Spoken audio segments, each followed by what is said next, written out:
Allah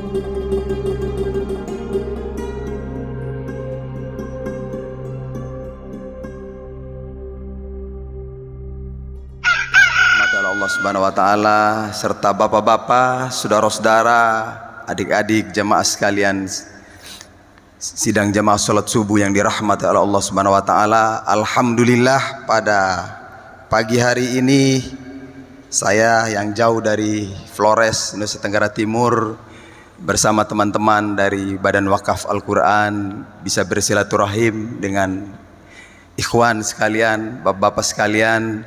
Mudah-mudahan silaturahim ini senantiasa dicatat oleh Allah Subhanahu wa taala sebagai amal kebajikan kita semua. Amin.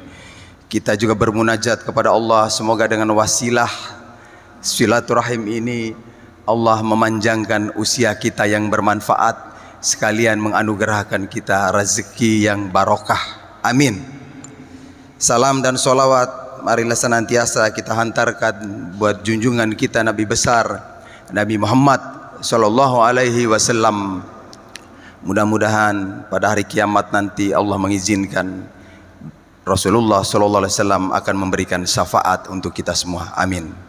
Jemaah sekalian, nanti di hari kiamat setiap umat berbaris di belakang saf para nabi dan rasul. Kira-kira kita berada di saf yang mana, saudara? Apakah kita sudah pasti berada di safnya Rasulullah Sallallahu alaihi wasallam? Siapa pewaris Rasulullah SAW? Tentu adalah para ulama. Apakah kita sudah mengikuti para ulama? Maka pertanyaan-pertanyaan ini harus kita renungkan dalam hati kita. Begitu banyaknya ulama ini, sehingga kita tidak boleh menyepelekan para ulama, apalagi menghina para ulama. Berapapun besar ilmunya, justru kita patut berdoa kepada Allah Subhanahu wa taala perjuangan para ulama ini. Mudah-mudahan kita semua akan berada di saf para ulama-ulama kita. Amin.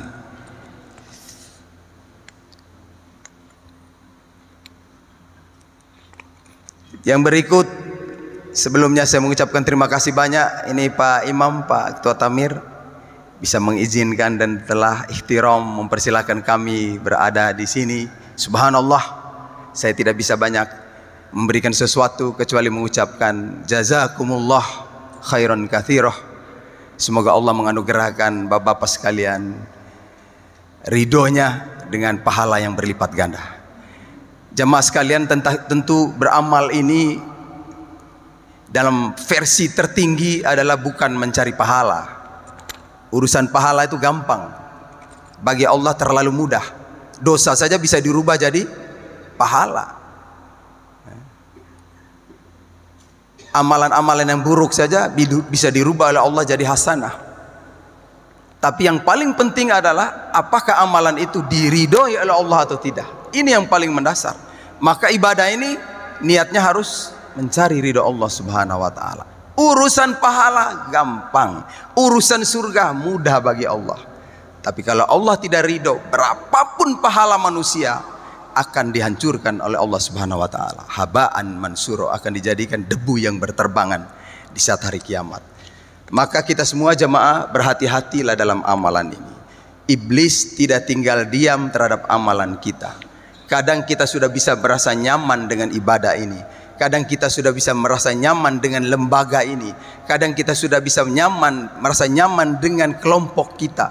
Tapi hati-hati, iblis menggerogoti batin kita, menggugurkan amalan-amalan kita. Bapak-bapak yakin?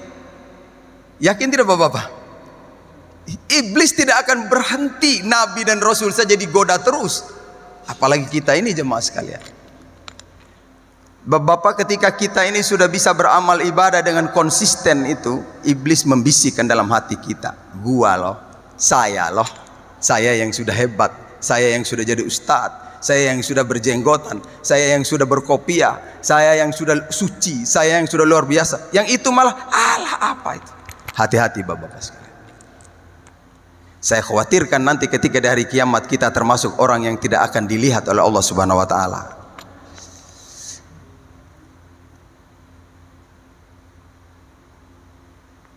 Maka mudah-mudahan ya Allah ya Rabbana, kami semua yang dosanya begini banyak ini diampuni oleh Allah Subhanahu wa taala. Bapak-bapak, umat Islam begini banyak di negeri ini. tapi amanah kepemimpinan tidak dianugerahkan kepada kita. Subhanallah, berat sekali. Kenapa? Kita masih banyak yang bertikai, Pak.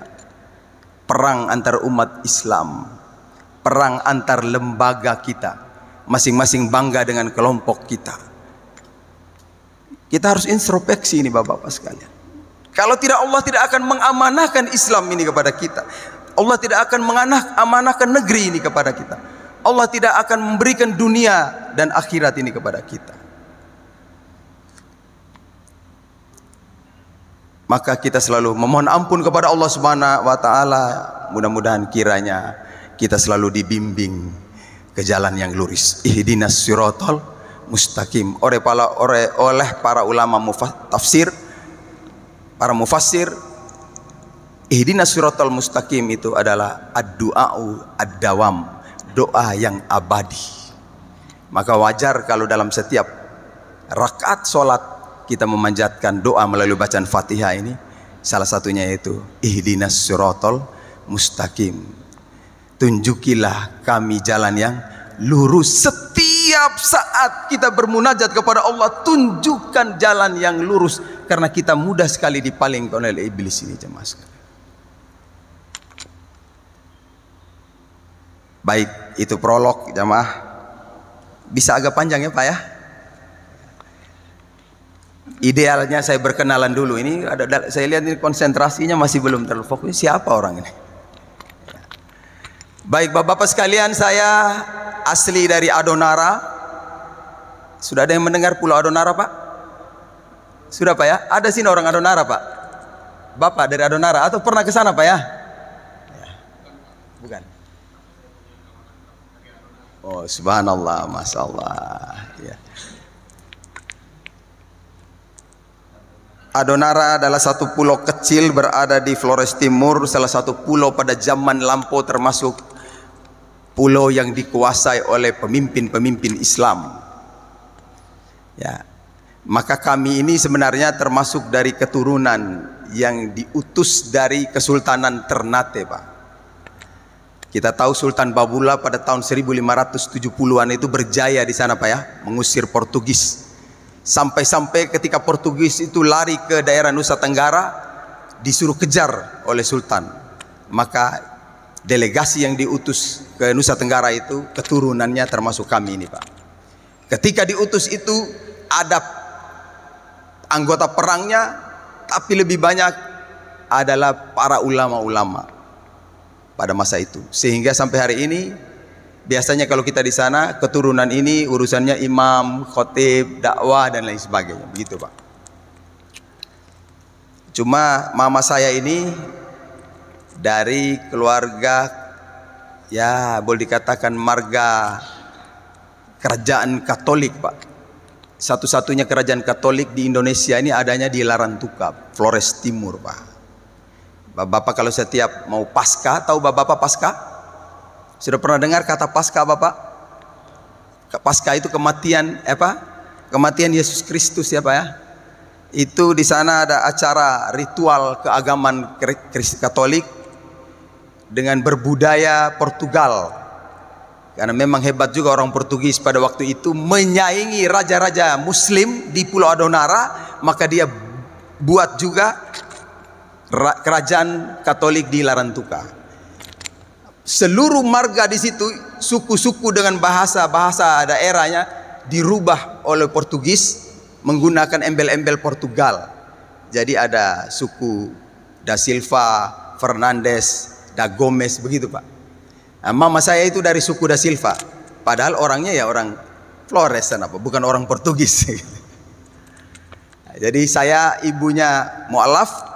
Tapi ketika kecil, pertikaian keluarga, perang batin antara pihak sebelah keluarga yang Islam dengan pihak sebelah keluarga yang Kristen, sehingga anak-anak jadi korban. Saya akhirnya karena orang tua berpisah, saya dipelihara oleh nenek yang Kristen. Waktu itu kecilnya sudah diakikah, namanya Arif, tapi karena waktu di Larantuka itu tidak ada agama, maka kakek minta pastor membaptis saya dan merubah nama menjadi Markus, Pak. Ya, jadi waktu kecil itu namanya Markus Da Silva, Bapak. Ya. Gitu. Dalam perjalanannya selama itu bapak saya tidak pernah mengunjungi karena ada gap. Tapi pada tahun 79, jadi waktu kecil saya disekolahkan di TK Katolik, kemudian masuk lagi di sekolah dasar Katolik. Pada tahun 79 perubahan tahun pelajaran Pak ya, dari 1 tahun ke 1,5 tahun. Terjadi juga bencana alam banjir bandang di Larantuka. Bapak saya menjemput keluarga mama, kami semua berangkat mengungsi ke Pulau Odonara. Saat itulah awal saya mengenali Islam Pak. Cerita tentang itu juga panjang, waktunya tidak cukup. Tapi paling tidak hal yang banyak yang membanggakan saya, salah satunya adalah pada waktu itu menurut versi saya Pak, kok Al-Quran ini bisa dilagukan gitu loh. Dalam versi Arif Markus kecil Pak gitu Pak ya. Sedangkan saya kan jadi penyanyi gereja waktu kecil. Suka jadi pemain folk song, ikut lomba menyanyi dan lain sebagainya. Ketika saya tahu Al-Quran bisa dilagukan, luar biasa betul ini kitab suci ini Pak. Waktu itu Pak. Dalam perjalanannya akhirnya saya ikut pendidikan SMP negeri. Selesai dari situ saya minta bapak sebaiknya saya sekolah di pesantren. Karena menghadapi keluarga besar yang notabene Kristiani ini, kalau tidak memiliki dasar dan pengetahuan Islam yang kuat, akan mudah untuk kita dipatahkan argumentasinya. Jadi saya mohon kirim ke pesantren. Kebetulan bapak-bapak masuk di pesantren Islam Al-Mu'min Ngeruki Solo. Bapak sudah pernah dengar pesantren ini? Viral ya Pak ya? Kiainya siapa Pak? Ustadz Abu Bakar Basir ya. Saya salah satu murid yang tamat pada tahun 1986. Sudah senior juga Pak di Ngeruki. 1 tahun saya mengabdi di pesantren jadi guru bahasa Arab. Kemudian saya pesantren dari pihak pesantren menugaskan saya, ada permintaan di Bima Nusa Tenggara Timur di kampung Arab untuk mengajar bahasa Arab. Maka saya 1 tahun juga berdakwah di daerah Bima NTB. Ada di sini orang NTB Pak? Adakah? Dombojo ada Bapak? Ya, saya 1 tahun di sana di kampung Arab.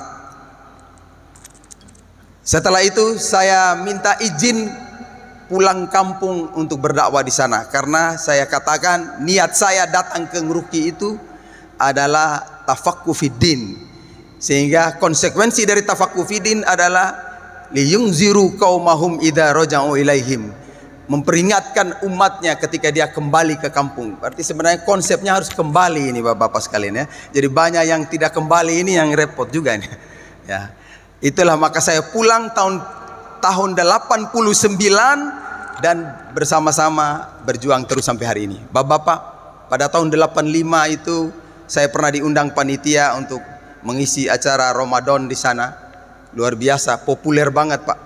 Karena pada tahun itu kan anak-anak kecil, ukuran anak SMA bisa ceramah tanpa konsep itu masih langka loh Pak, tahun 80-an itu. Entahlah di sini saya nggak tahu. Kalau di sana nggak ada yang tampil anak-anak kecil ceramah. Umumnya itu orang-orang tua. Itu juga pakai buku dibaca.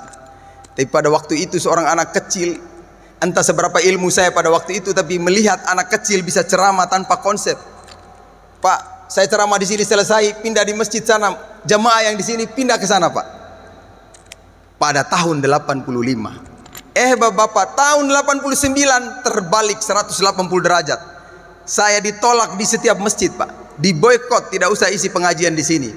Saya tanya kenapa demikian? Karena yang mendatangkan saya di tahun 85 itu sekarang ini dibenci oleh masyarakat. Kenapa dibenci? Ya apalagi saya tamatan Ngeruki Pak.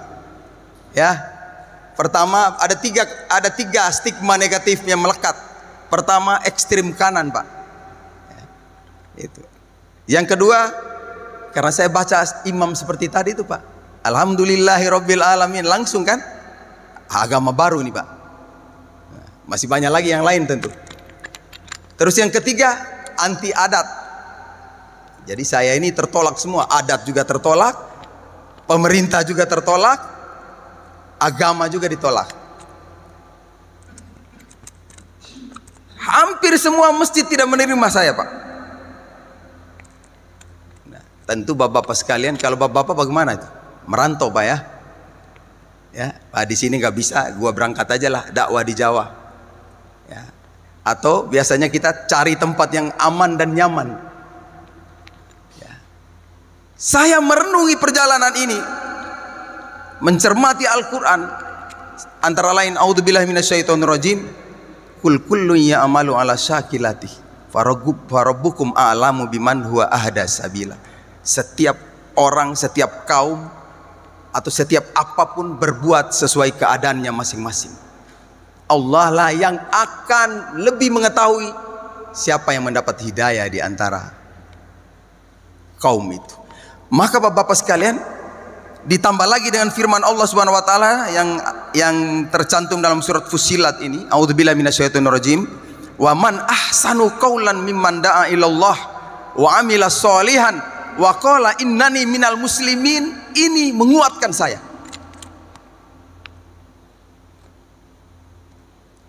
Dalam satu kajian oleh Profesor Dr. Harun Nasution, melihat tentang permasalahan fikih, kan kita ini berdebat ribut-ribut juga persoalan fikih ini biasanya. Ya, beliau membagi fase fikih Islam ini dalam 3 fase. Pertama, fase klasik. Itu sejak abad ke-7 sampai abad ke-12. Fase ini pintu ijtihad terbuka. Rasionalitas dilayani. Pemikiran para ulama objektif. Aliran pemikiran bersumber pada Al-Quran dan Sunnah sejak zaman sahabat, turunannya terus kepada para pengikut sampai kepada para imam mazhab, imam-imam mazhab. Datang pada periode kedua dinamakan masa tradisional, abad ke-13 sampai 18. Karakteristiknya adalah masing-masing kelompok bertahan pada pemikirannya masing-masing. Cenderung pemikiran fikih Islam dogmatis, ruang ijtihad tertutup. Maka bapak-bapak kita umat ini bisa menyaksikan, kalau yang sudah berpikir seperti NU paten, Muhammadiyah paten, sedikit pemikiran bergeser tidak mau. Saya keluar dari pemikiran ini, saya keluar dari prinsip ini. Siapapun umat Islam yang baik sesuai Al-Quran, sesuai Sunnah, sesuai rasionalitas kemanusiaan yang baik, kita terima. Muhammadiyah datang terima, Persis datang kita terima, NU datang kita terima, PKS datang terima, P3 datang terima, semua kita terima.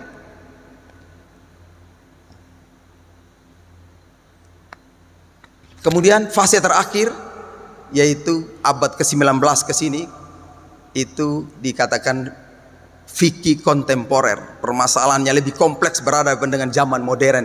Barangkali saya berada di posisi ini, Pak.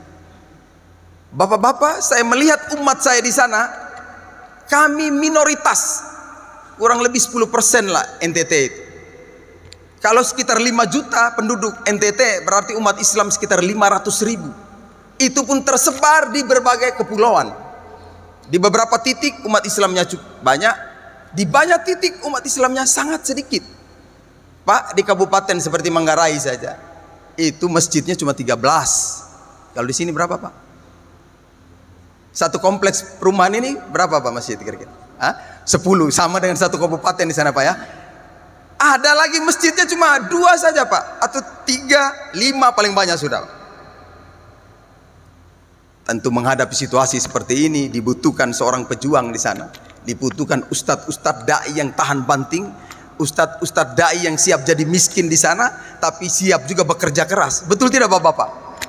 Pak, kalau jadi ustadz di sana, jangan berharap amplop. Mohon maaf ini, Bapak-bapak, mohon maaf. Sekali kita ceramah tidak ada amplopnya itu, Pak. Ya. Saya kadang membayangkan ya, Pak, di tahun 1985 di Solo itu, Pak, saya sudah sering menggantikan ustadz-ustadz dari pesantren yang jadwalnya itu delay, saya yang ganti, Pak. Turun dari mimbar itu saya rasakan itu, dapat amplop, Pak. Ya, 3.500, Pak, pada waktu itu, Pak, tahun 85. Saya pikir-pikir lumayan juga nih 3.500, gua kalau isi di 10 masjid 35.000 pada saat itu, Pak, uangnya udah gede, Bapak ya, tahun 80-an. Tapi saya memutuskan saya pulang. Harus tampil mandiri di sana. Berdakwah di sana mulai dari diri sendiri. Ibda binafsi. Segala potensi yang kita miliki kita mulai. Punya kebun kita manfaatkan. Air laut luas kita manfaatkan jadi nelayan. Kita bisa berdagang, hasilnya kita manfaatkan. Ayo saya ajak teman-teman, mari kita berjuang. Mau kemana kita minta? Kita tidak mungkin minta sedekah-sedekah kepada kaum muslimin. Ya orang lagi tidak suka dengan kita, Pak. Maka saya pada waktu itu setelah tamat ngeruki itu, saya mohon maaf kuliahnya saya ambil jurusan ekonomi manajemen, Pak. Karena saya sengaja supaya saya pulang itu bagaimana bisa bersanding di tengah-tengah masyarakat yang hedonistik seperti itu. Jadi bapak-bapak yang dirahmati Allah Subhanahu wa taala, langkah dakwah pertama seperti tadi yang saya lakukan. Ini kita sharing saja bapak-bapak. Saya kembali pada konsep ilahi di sini, dimulai dengan ayat waman ahsanu qaulan. Di sini ada kata ahsan, yaitu yang terbaik. Siapa yang paling baik perkataannya? Kita mencermati ayat ini, saya pikir, saya renungkan. Kalau sudah namanya kata terbaik, berarti harusnya setiap pembicaraan kita itu melahirkan kata-kata yang santun, yang baik, yang bisa diterima oleh semua pihak. Kata Allah Subhanahu wa taala, karakternya adalah orang yang mengajak kepada Allah. Maka saya berpikir, memang dakwah ini semata-mata harus lillahi ta'ala, tanpa ada kepentingan yang lain.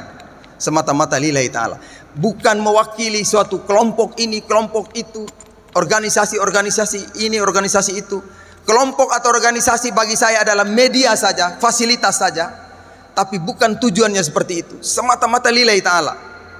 Mohon maaf bapak-bapak, apalagi kalau kita sudah mulai populer, saya sudah pastikan partai-partai mulai melamar kita, Pak ya. Sering datang, Ustadz, kalau bisa kita bergabung jadi calon DPR di sini, Pak. Ya. Saya juga tidak anti partai, Pak ya. Artinya saya tidak anti politik. Saya juga mengajarkan umat kita harus berpolitik, Pak. Tapi saya katakan kepada mereka, mohon maaf karena saya sudah bergerak di bidang dakwah, saya dibebaskan dari itu, Pak, sebaiknya. Biar saya menjadi penengah saja, Pak. Cukuplah saya menjadi DPR dunia akhirat, insya Allah bapak-bapak sekalian ya. Kalau DPR dunia akhirat kan dapilnya luas ya Pak ya. Nah, kalau DPR Flores Timur ya paling-paling di Flores Timur Pak. Ternyata hari ini saya bisa sampai di Bogor karena konstituennya sampai di sini Pak. Alhamdulillah saya terbebaskan dari ini Pak. Tadi stigma negatif yang 3 itu alhamdulillah hari ini sudah berangsur-angsur, sudah hilang lah. Saya katakan sudah 100% Pak. Kalau dulu saya mau khotbah pasti ada intel yang mengamati saya Pak. Kalau hari ini siapa yang khotbah sana tuh? Ustadz Arif, aman deh. Alhamdulillah bapak-bapak sekalian. Apa kuncinya? Pertama tadi itu da'a ilallah. Kita mengajak ini hanya kepada Allah Subhanahu wa taala. Kita meminta bimbingan Allah terhadap kata-kata yang kita sampaikan. Sehingga insya Allah dakwah ini begitu menyentuh orang. Satu prinsip yang kita kembangkan bapak-bapak. Dakwah ini tidak punya target orang supaya masuk Islam. Saya tidak punya target sama sekali. Tapi saya punya target bagaimana saya menyampaikan Islam ini kepada mereka. Urusan dia merubah keyakinan adalah hidayah Allah Subhanahu wa taala. Bapak-bapak, saya masuk di daerah timur jadi masalah. Karena di sana kan sudah banyak sudah umatnya sudah beragama Kristen Protestan, Kristen Katolik. Apa kegiatan yang kita lakukan? Saya ambil langkah yang kedua ini. Wa amila sholihan. Seorang dai harus banyak amal solehnya, banyak berbuat, banyak bersedekah, banyak berwakaf. Kita ini kita teriak wakaf, teriak sedekah, kita tidak sedekah, kita tidak wakaf. Maka saya bilang teman-teman, ayo jadi ustaz harus sedekah, harus wakaf. Bapak-bapak, kalau kita datang ceramah dakwah di daerah orang sana itu, kita yang bawa oleh-oleh kasih mereka Pak. Langkah ini kita coba lakukan Pak. Termasuk apa di sana bapak-bapak? Saya lihat di daerah kami di sana Pak. Ya saya kira di sini juga di daerah-daerah terpencil hampir sama. Ini nenek moyang kita di sana ini tinggalnya di gunung-gunung Pak. Saya berpikir ini tinggal di gunung, air tidak ada Pak. Kesulitan air bersih, untuk minum saja susah. Masjid kosong, orang tidak sholat. Saya tanya imamnya, kenapa tidak sholat? Pak, mohon maaf Pak Ustadz, ini kita malam tidur dengan istri, pagi tidak bisa mandi nih Pak. Kenapa tidak bisa mandi? Air tidak ada Pak. Bagaimana mau sholat Pak? Ini kita ke WC saja, ke belakang saja dengan batu saja nih Pak. Subhanallah. Betul juga Pak, karena saya mengalami juga itu di sana Pak. Saya berpikir teman-teman, ini kita harus bikin proyek air bersih nih Pak. Ada airnya Pak, airnya di bawah, tinggalnya di atas gunung. Bagaimana cara kita supaya bisa sedot ke atas? Wah, butuh dana besar ini Pak. Ini persoalan mendasar yang ada di daerah-daerah seperti itu. Persoalan yang lain lagi Pak, saya masuk di TPQ taman pengajian Al-Quran. Alhamdulillah banyak anak-anak mengaji Pak. Tapi pada bermain semua. Saya tanya gurunya, kenapa anak-anak ini bermain? Pak, itu lagi Pak Ustadz, lagi antri baca Al-Quran. Oh, jadi tidak ada Al-Quran? Iya, tidak ada Al-Quran. 5 atau 10 anak baca satu Al-Quran. Jadi antri, ini baca selesai, baru ganti satu datang baca. Saya tanya sama bapak-bapak di situ, Pak, apa tidak bisa beli Al-Quran kan di sini?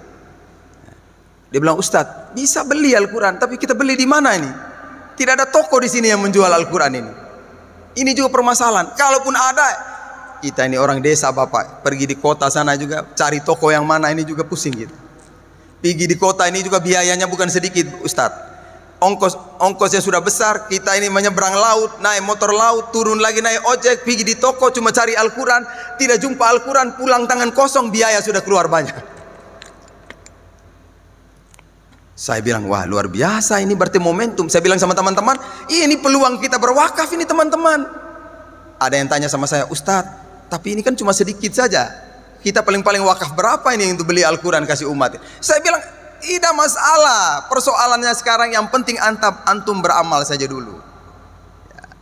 Allah berfirman dalam surat At-Taubah, kita semua sudah tahu.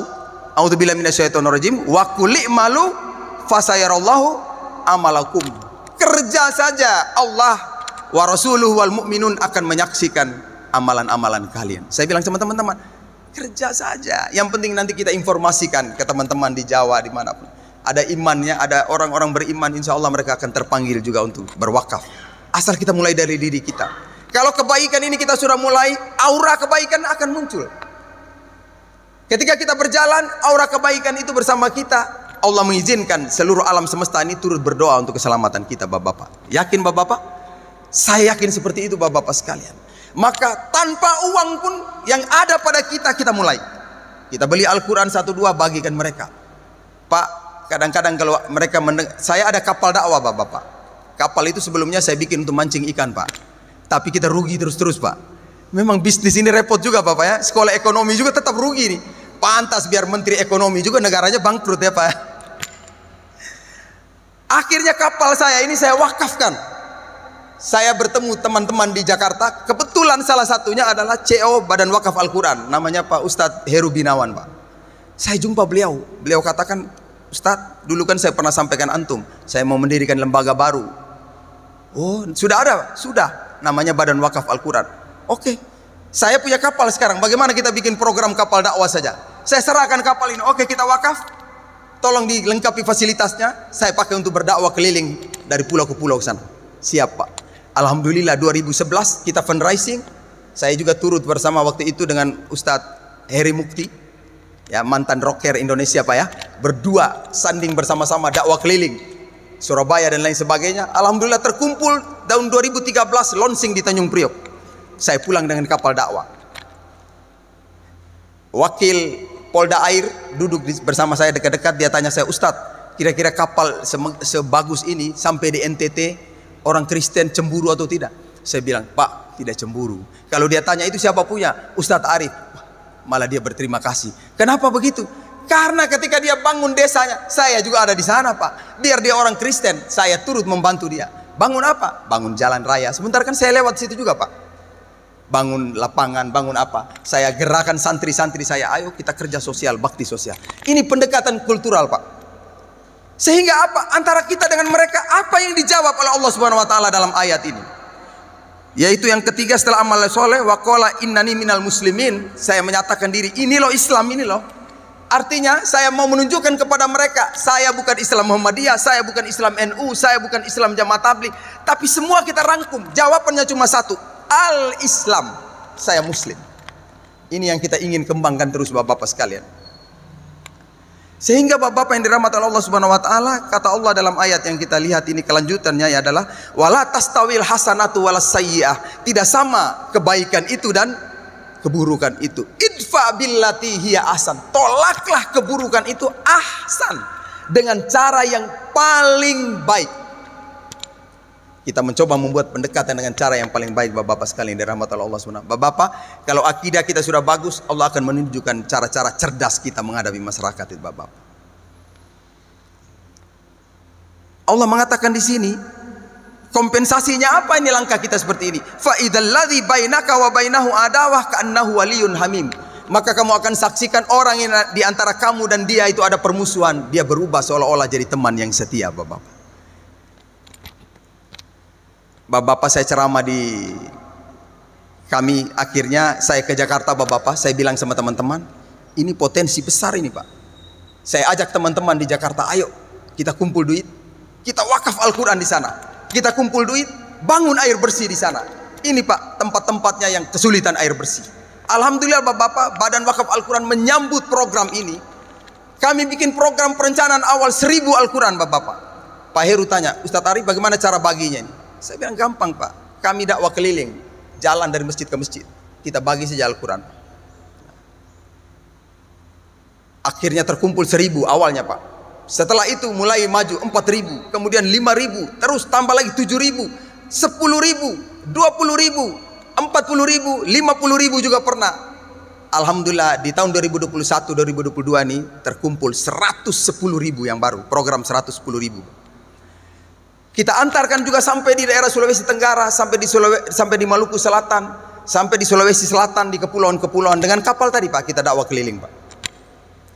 Saya ajak lagi teman-teman di BWA, mereka fundraising, mengajak juga boleh jadi, termasuk bapak-bapak di sini yang telah mewakafkan itu, ya, bapak-bapak sekalian. Kita bikin program air bersih di Pulau Timur, bapak-bapak. Waktu itu timbul isu di kalangan mereka. Umat, ini air Islam, jadi jangan bantu. Air Islam, Pak, mereka bilang. Saya datang ke gereja, saya buat pendekatan dengan dewan gereja. Saya masuk di gereja itu, Pak, keadaannya tegang. Wah, ini ustadz kok datang di gereja, tegang sekali, Pak, situasinya itu. Apalagi mungkin sudah ada kesalahan, karena saya lihat mereka sedang rembuk-rembuk itu. Wallahu alam rembuknya apa. Saya berpikir bagaimana cara pendekatan ini. Kebetulan saya masuk di gereja, di mejanya mereka itu ada sirip pinang, Pak. Saya tahu persis di sana itu sirip pinang ini makanan budaya, Pak, makanan sapaan. Saya langsung minta, Pak, mari sirip pinang ya, Pak. Saya udah berpikir ini tidak biasa makan sirip pinang ini, Pak. Pasti mabuk nih. Betul, Pak, saya mabuk itu makan sirip pinang. Tapi dampaknya yang saya lihat itu semuanya ceria, Pak. Semuanya berubah, tadinya tegang jadi santai, Pak. Baru saya tanya sama Romo, sama pendetanya, Pak, saya dengar katanya ada yang bilang ini air yang kita bangun ini air Islam, Pak. Tidak, Ustadz, itu hanya anak-anak saja omong itu, Pak. Oh begitu, Pak. Kalau gitu Bapak, besok saya undang, kita sama-sama meresmikan air. Air ini kan bukan untuk kami muslim saja. Kepentingan bapak-bapak semua masyarakat di sini juga memanfaatkan air ini, Pak. Alhamdulillah besok mereka semua hadir, Pak. Romonya hadir dengan umatnya, pastornya hadir dengan umatnya. Pastor itu pemimpin Katolik, Pak, ya. Nah, kalau pendetanya Kristen, Protestan. Hadir semua. Saya beri kesempatan masing-masing beri sambutan. Saya penutup dengan tausiah. Di antara yang saya sampaikan kepada mereka, saya bilang, Pak Pendeta, Pak Pastor, kehadiran Ustadz Arif di negeri Bapak ini tidak usah khawatir. Saya tidak pernah berniat memalingkan umat Bapak untuk pindah agama ke Islam. Tidak pernah, Pak. Sedikit pun saya tidak berniat seperti itu, Pak. Tapi Bapak harus ingat, saya punya kewajiban, Bapak. Kewajiban saya adalah menyampaikan agama saya ini kepada Bapak-bapak semua. Supaya Bapak-bapak paham tentang Islam ini.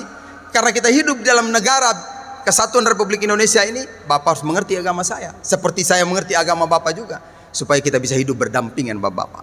Bapak-bapak, urusan umat Bapak pindah agama bukan urusan saya. Dalam keyakinan saya, urusan Allah Subhanahu Wa Taala, Bapak. Saya sampaikan mereka seperti itu, Bapak-bapak sekali. Ternyata ini terbuka sekali, Bapak. Jadi bapak-bapak yang dirahmati Allah Subhanahu Wa Taala, inilah beberapa pemikiran yang mendasari saya di dalam perjuangan di sana, yaitu betul-betul dakwah ini semata-mata lillahi ta'ala. Sehingga manakala Islam ini menang, kita semua hanya mengagungkan Allah, kita semua hanya membanggakan Allah. Subhanallah, bahwa yang memenangkan Islam ini adalah Allah Subhanahu wa taala, bukan kita. Karena ketika kita apalagi secara kelompok memenangkan agama ini, pasti kita akan berebutan, Pak. Kita akan saling bersengketa. Satu juga akan bilang, yang jadi pemimpin harus gua. Satu kelompok akan bilang harus kami. Akhirnya apa, Pak? Islam dengan Islam gontokan, ambil kursi baku banting. Betul tidak, Bapak-bapak sekalian? Tapi kalau kemenangan Islam ini karena Allah Subhanahu wa taala, karena memang ini agama yang mutlak, agama yang hidayah, maka semua dunia ini akan tunduk, hanya bersujud dan mengaku hebatnya Allah Subhanahu wa taala. Ini konsep prinsip yang saya embankan, Bapak-bapak sekalian. Mohon maaf kalau ada yang tidak sama dengan pemikiran saya, tapi saya seperti itu. Dengan ini, Bapak-bapak, membuat saya jadi lain. Saya jadi teduh, Bapak-bapak sekalian, lebih tenang dalam menyampaikan dakwah ini. Maka Bapak-bapak yang dirahmati oleh Allah Subhanahu wa taala, alhamdulillah pada tahun 2002 kita bisa membangun pesantren di sana, Pak. Pesantrennya gratis lagi, Bapak. Dari mana dananya itu? Wallahu alam, dari Allah Subhanahu wa taala. Kita tidak minta donatur sekitarnya. Donatur di Jawa juga tidak ada, Pak. Lahir dari masing-masing kami sebagai guru. Ada jagung bawa datang kita makan, ada pisang bawa datang, nelayan bawa ikan datang. Ustadz-ustadznya juga begitu, jadi nelayan, jadi petani, jadi pedagang. Alhamdulillah, Bapak-bapak sekalian, 80 santri dari tahun 2002 sampai hari ini tidak ada yang kelaparan, Bapak-bapak sekalian.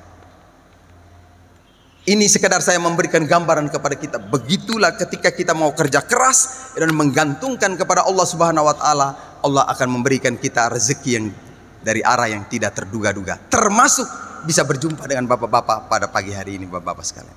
Bapak-bapak, karena BBA tertarik dengan langkah-langkah pikiran saya, maka mereka turut meminta saya kerjasama. Sejak tahun 2013 sampai hari ini, saya cukup membantu mereka karena mereka juga membantu perjuangan di sana, Bapak-bapak sekalian. Setiap tahun paling kurang sekitar 3 bulan saya melakukan pelayaran keliling daerah Indonesia Timur. Datang dakwah, bagi Al-Quran, dakwah, bagi Al-Quran. Subhanallah, Bapak-bapak sekalian. Saya berprinsip juga, Bapak-bapak, luar biasa Al-Quran ini. Kadang ada yang bilang sama saya begini, Ustadz, jangan kasih dia. Kenapa? Karena nanti dia tidak baca. Saya bilang, ente keliru itu cara berpikirmu. Al-Quran ini subhanallah, ini bercahaya nih. Bapak-bapak yakin tidak ini bercahaya, Bapak-bapak? Ada yang tidak yakin ini bercahaya? Mata kita saja yang tidak melihat, Pak. Tapi ini bercahaya, Bapak. Saya berkeyakinan, disimpan saja di rumah sudah bercahaya. Insya Allah datang hidayah, mendorong orang di rumah untuk belajar. Kalau dia sudah belajar, dia baca. Kalau dia sudah baca, rumahnya ada cahaya Allah Subhanahu wa taala. Bapak-bapak, saya menyarankan kepada umat di sana, kalau di rumah Anda sudah baca Quran, di kampung ini semua baca Quran, di pulau ini semua baca Quran, Bapak-bapak insya Allah jauh dari bencana alam, Bapak-bapak sekalian. Ketika Allah memerintahkan laut ini bangkit dan tsunami menutup pulau itu, saya yakin dia tidak mampu menutup cahayanya Allah Subhanahu wa taala, karena di kampung itu orang pada mengaji semua. Ya, Bapak-bapak, ini keyakinan saya, Bapak-bapak sekalian. Banyak hal pengalaman ritual yang kami alami, Bapak-bapak, ketika mengantarkan Al-Quran membawa kapal dakwah itu, Bapak, melewati laut lepas, termasuk antara lain Laut Banda, Bapak. Ada yang sudah pernah berlayar ke Laut Banda, Bapak-bapak? Ini kalau sudah ada, luar biasa gelombang di Laut Banda, Bapak-bapak. Kami pernah terapung-apung di atas selama 36 jam, Bapak-bapak, karena tidak bisa maju. Dari depan angin, dari belakang angin, dari samping juga demikian. Anginnya berubah terus, susah, Pak. Berbahaya loh kalau kita bawa kapal menghadapi angin puting beliung yang berubah-ubah. Ini penumpang dalam kapal, santri-santri semua sudah tidak bisa bergerak. Saya katakan kepada mereka, yang antum ingat apa sekarang ini? Antum ingat adalah kecelakaan, musibah, atau antum ingat Allah Subhanahu wa taala? Detik seperti ini harusnya ingat Allah Subhanahu wa taala. Ingat, kita sekarang bawa Al-Quran di kapal ini. Saya berkeyakinan kita tidak akan celaka. Maka mari mengaji semua. Mari kita berdoa, berzikir, minta kepada Allah Subhanahu wa taala. Kalau memang ajal kita berakhir di sini, alhamdulillah, fisabilillah, mudah-mudahan ya, Bapak. Mudah-mudahan, saya masih mengatakan mudah-mudahan, belum tentu, Bapak-bapak sekalian. Siapa tahu masih ada di antara kita ria di saat itu. Masih mudah-mudahan. Tapi mudah-mudahan kita mati di jalan Allah Subhanahu wa taala. Tapi saya berkeyakinan umat di seberang sana sedang menunggu kehadiran kita mengantarkan Al-Quran. Allah akan memberikan keselamatan kita. Mari kita berdoa. Bapak-bapak sekalian, 1 jam ke depan itu teduh air laut. Subhanallah, siapa yang bisa mendeduhkan air yang gelombang seperti ini, Bapak-bapak sekalian? Masya Allah, hebat sekali Al-Quran ini. Begitu kami sampai di sana, orang melihat dan mendengar kami bawa Al-Quran, orang berebutan bapak-bapak sekalian, seperti orang merebut ikan itu, Pak. Betapa senangnya hati ini bapak-bapak. Andaikan bapak-bapak yang menyumbang Al-Quran ini terus-terus hadir ke sana, subhanallah, luar biasa. Saya tidak habis berpikir ini konsep badan wakaf Al-Quran termasuk luar biasa. Saya orang di luar badan wakaf Al-Quran, tapi saya cukup merasa luar biasa ini pemikiran ini. Al-Quran ini bapak-bapak cuma dihargai 100.000 dalam nilai wakaf. Saya tanya sama direktur BWA, Pak, ini Al-Quran yang cetak siapa? Dia bilang ada vendornya sendiri, tapi kita minta persyaratan, kertasnya harus bagus, kertasnya ini didatangkan dari Saudi Arabia, tintanya harus halal, tidak boleh bisa meresap. Kami pernah Pak tenggelam kapal kami, air laut masuk membahasai Al-Quran. Alhamdulillah, walaupun bahasa tidak lengket ini Al-Quran ini. Kita jemur sebentar udah kering, udah terlepas lagi Pak. Kalau Al-Quran yang di sana Pak seperti kertas koran Pak ya. Karena Al-Quran lokal itu Pak ya. Itu kalau kena air sudah wassalamualaikum itu Pak. Tapi ini alhamdulillah masih bisa dipakai. Umat itu ketika kita sampai, saya bilang, Pak ini tadi gelombang kencang ini Al-Quran ada yang bahas. Oh tidak apa-apa Ustadz, mari kami bawa saja. Tidak ada Al-Quran di rumah. Betapa bahagianya kita mengantarkan Al-Quran, umat menyambut seperti itu bapak-bapak sekalian. Subhanallah. 100.000 wakaf bapak-bapak sekalian ini sudah bisa membiayai manajemen badan wakaf Al-Quran. Termasuk membiayai kami mendistribusikan keliling pulau-pulau itu. Termasuk menghadirkan saya hari ini bapak-bapak. Saya ini diminta BWA hadir untuk cerita, berbagi tadi bapak-bapak sekalian. Jadi bapak-bapak alhamdulillah hari ini titik terakhir saya di Bogor. Ya, setelah kemarin 3 hari saya di Solo, sekarang 3 hari di sini, ini sudah kelima kali. Insya Allah saya mohon doa restu sebentar saya berangkat ke Batam bapak-bapak. Melanjutkan perjalanan ini Batam, Medan, Riau, kembali ke Jakarta, Balikpapan, Makassar. Kemudian saya pulang ke Flores, 3 hari di rumah, melanjutkan perjalanan mendistribusikan Al-Quran ke Buton sebanyak 15.000. Kemudian dari Buton pulang menjelang Ramadan, karena kebetulan saya imam di sana, sekitar 4 hari saya bersama keluarga dan jamaah sholat bersama, berpuasa di kampung. Terus berangkat lagi 24 hari di perjalanan selama Ramadan, mengulangi rute ini lagi, karena banyak masjid yang belum dikunjungi. Terus setelah itu pulang 4 hari di kampung, Lebaran, selepas Lebaran 3 hari berangkat lagi. Kita mengantarkan 50.000 Al-Quran wakaf, badan wakaf Al-Quran untuk Nusa Tenggara Timur bapak-bapak sekalian. Setelah itu pulang kampung, seminggu di kampung, insya Allah bulan Juni kembali lagi roadshow seperti ini.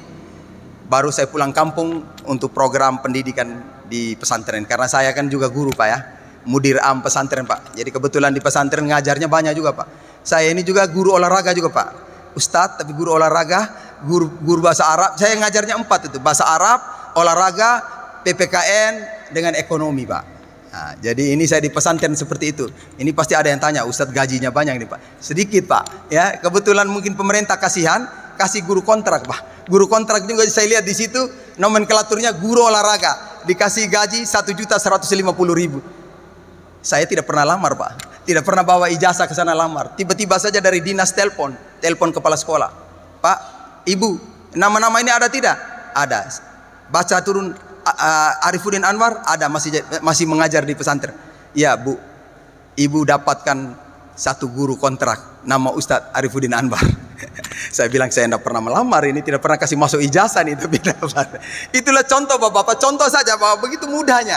Banyak orang pergi lamar, keluar kantor masuk kantor tidak dapat Pak. Saya tidak lamar Pak. Allah Subhanahu Wa Taala menganugerahkan seperti itu Pak. Begitulah bapak-bapak sekalian, alhamdulillah. Maka saat ini juga di pesantren ini BWA bikin program Bapak, yaitu membantu sarana pesantren saya Pak. Alhamdulillah ini perhatian dari Badan Wakaf Al-Quran.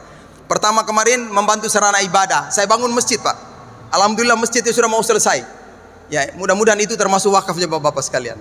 Hari ini saya bangun sarana belajar, karena kita kan sekolah sebelumnya itu atapnya daun kelapa, dindingnya bambu Pak. Era sekarang juga masih ada begitu Pak ya. Tapi kita sekolah saja Pak. Muridnya SMP 40, SMA 38 Bapak.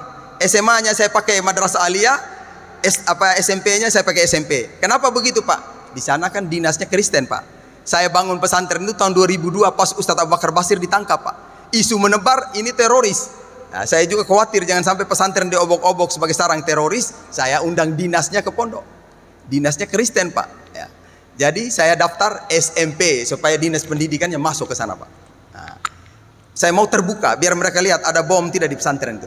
Nah, gitu. Ya, kami rapat di kantor rapat di pusat, undang seluruh kiai pesantren se-Indonesia, dirjen Kementerian Agama, ada yang tanya, itu satu kiai itu dari Flores itu tamatan Ngeruki itu. Begitu. Ya, Ustadz, bagaimana di Ngeruki itu ada bom atau tidak itu? Tanya ke saya begitu, Pak. Saya bilang selama saya jadi santri saya nggak pernah diajarkan bom di pesantren itu. Begitulah Pak intermezzo Pak ya, tapi ini kenyataan Bapak-bapak sekalian ya. Jadi Bapak-bapak yang dirahmati oleh Allah Subhanahu wa taala, hadirnya saya hari ini sekali lagi saya mengucapkan terima kasih kepada Bapak-bapak karena boleh jadi Al-Qur'an yang Bapak-bapak yang saya distribusikan di wilayah Indonesia Timur, masjid yang kita bangun di pesantren, madrasah yang kita bangun di pesantren, air yang kita bangun di masyarakat timur sana, itu adalah bagian dari wakaf Bapak-bapak sekalian. Sekali lagi terima kasih.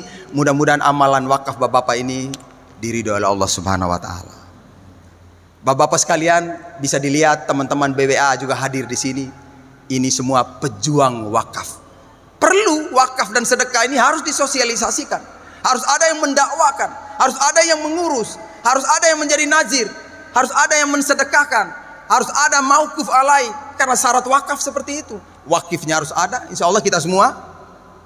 Teman-teman BWA jadi wakif juga ya teman-teman. Ya Ustadz Agus jadi wakif juga ya.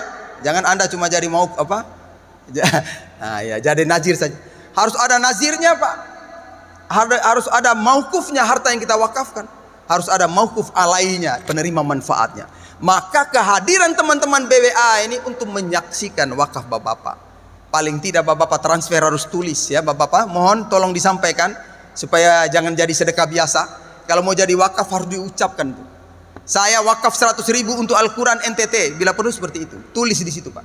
Kalau transfer, kalau berhadapan langsung sebutkan Pak.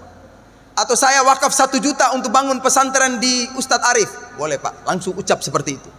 Sehingga dia sebagai nazir menjadi saksi Bapak-bapak. Ikrar ini akan diteruskan ke penerima manfaat. Saya pun demikian. Ketika mengantar Al-Quran, saya ketemu kepala desanya, Pak, amanah para wakif Al-Quran diperuntukkan setiap kepala keluarga di desa Bapak. Bapak siap menerimanya dan meneruskan ke kepala keluarga, kepada kepala keluarga? Dia jawab, siap Ustadz. Harus seperti itu Pak. Sehingga betul-betul barang wakaf ini sampai kepada penerima manfaat dan bisa dimanfaatkan. Maka Bapak-bapak tidak heran kalau orang-orang dari BWA hadir di sini saja berapa orang di sana? Berapa Pak Agus? 4 ya, Masya Allah. Karena mereka harus ada yang menjadi administratornya. Mereka ini sudah kumpul duit Bapak sebentar malam jam 12 sudah harus kirim ke kantor pusat. Tidak boleh simpan semalam tuh di sini. Itu persyaratan sini. Kantornya yang ada di Bogor sana tidak boleh menyimpan uang. Semua cabang langsung transfer ke Jakarta. Administrasi harus dibenahi, wakif harus jelas. Maka di Al-Quran ini Pak, kalau Bapak-bapak mewakafkan Al-Quran, tolong namanya ada, biasanya dicantumkan di barcode-nya nama Bapak-bapak. Di lapangan kita menyarankan umat, tolong dibuka baca namanya itu. Memang doa itu untuk kita semua Pak. Tapi memang kalau sampai bisa membaca namanya juga luar biasa Pak. Ada taksis ya, pengkhususan bagi yang bersangkutan. Begitulah cara kerja Badan Wakaf Al-Quran. Maka saya tertarik, sampai hari ini saya mendukung mereka juga. Karena apa yang mereka lakukan ini tidak untuk kepentingan siapa-siapa, tapi untuk kepentingan seluruh umat Islam. Saya tanya BWA, antum pakai baju hijau ini P3 barangkali? Wah tidak Ustadz. Nah, gitu. Jadi saya juga melihat BWA ini cocok dengan pemikiran saya. Alhamdulillah sampai hari ini saya juga bisa bekerja sama dengan mereka Bapak-bapak sekalian. Maka paling akhir saya mengajak Bapak-bapak, yuk sama-sama silaturahmi ke Flores, bisa Pak? Insya Allah. Ada yang ada kesempatan jauhlah ke sana lah, kita sama-sama dakwah di sana Pak, ketemu di sana. Nah, kalau bisa secara fisik, alhamdulillah rabbil alamin. Ya, bisa dengan harta, kirimkan silaturahmi dengan harta ke sana. Saya yakin Bapak-bapak, kalau harta Bapak tumbuh di sana sebagai wakaf, insya Allah pahalanya jariah mengalir. Bapak-bapak ketika kita dikubur, saya mengilustrasi ketika saya dalam kubur, harta wakaf saya berada di mana-mana itu. Saya berpikir, nanti ketika malaikat menyiksa saya tiba-tiba ada pengampunan. Saya merasakan, loh ini kok dari timur, ini kok dari barat, ini kok dari utara. Oh betul, waktu saya di dunia dulu ada wakaf saya di sana Pak. Ini satu konsep pemikiran saya tanamkan dalam diri saya dan keluarga dan teman-teman saya ajak seperti itu. Kami datang ke lapangan Pak, kita temukan ada orang sedang bangun masjid. Saya bilang, hey teman-teman ayo, tadi transport yang saya kasih itu mari kita kumpulkan, beli semen kasih mereka. Ada yang bilang sama saya begini, Ustadz kita kan lagi bangun pesantren, mendingan uang ini kita beli semen untuk pesantren kita, kok kasih mereka. Saya bilang, ente keliru cara berpikir begitu. Tidak seperti itu Islam itu, Pak. Pak, kamu keluarkan sedekah di setiap tanah yang kamu injak. Tanah ini Allah izinkan mendoakan kamu, akan dikembalikan sedekah itu kepada kamu. Hari ini 1 sak semen, besok 10 sak. Hari ini 50 sak Anda keluarkan, 500 sak akan diganti. Betul, Pak. Masjid hari ini saya hitung sudah hampir 3 miliar tuh dibangun, Pak. Dari mana dananya? Nggak mungkin lah orang Flores punya uang 3 miliar, Pak ya. Apalagi saya gaji aja cuma 1.150.000 per bulan. Tapi Allah mengizinkan ada. Dalam 2 tahun saja sudah hampir selesai masjid itu. Dari mana dananya? Saya bilang sama panitia, ada dana, cepat kasih keluar, cepat selesaikan. Dana-dana sosial jangan ditumpuk-tumpuk. Selesaikan sesuai peruntukannya. Insya Allah Allah akan kasih lagi. Sepanjang belum selesai, Allah belum kasih. Kalau sudah habis, baru Allah kasih. Maka Pak, saya pernah menolak dana bos, Pak. Saya pergi ke kantor Depak, bilang, Pak, dana bos kita tolak. Kenapa Ustadz? Wah, ini Bapak ajarkan saya tipu ini, Pak.